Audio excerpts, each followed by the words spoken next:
Hey everybody, Chris here, and happy... what day is it?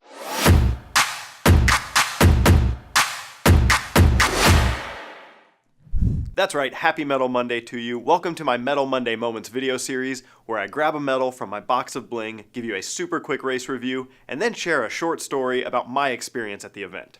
Alright, this week is a bit of a throwback to my first full Ironman back in 2012, IRONMAN Arizona.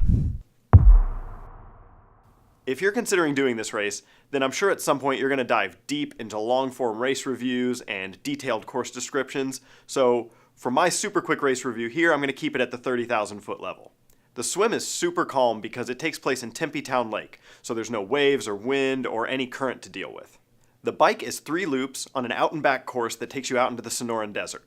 The turnaround point on the bike is at the end of a long, steady uphill, so you have to grind it out just a bit to get up there, and then when you turn around, you get to enjoy a nice long descent back into town. The run takes place around Tempe Town Lake. It's completely flat and gives spectators tons of opportunities to see you. The weather out here is also interesting.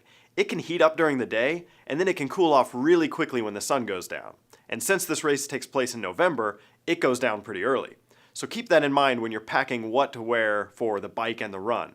I definitely got super chilly on the run after sweating a lot on the bike. This event is known as one that's great for first-timers or people that are shooting for a PR, and for good reason.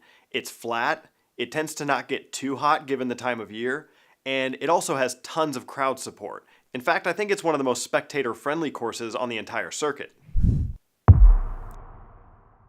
The moment that I remember when I think back to this event is actually the very start of the race. Back in 2012, this was still a mass swim start.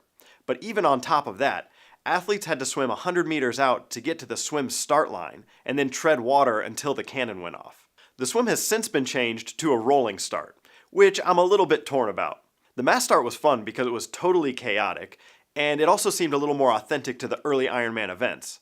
On the other hand, I sorta hated that swim because I was just getting kicked and punched and swam over the entire time. I was basically just screaming profanities into the water for the entire 2.4 miles. So I totally understand why Ironman moved to the rolling start system, but part of me is glad that I had the opportunity to do that crazy mass swim at least once. Alright, that's it for this week's Metal Monday moment. Best of luck to everybody racing Ironman Arizona this Sunday. Thank you for watching, and I will see you next week.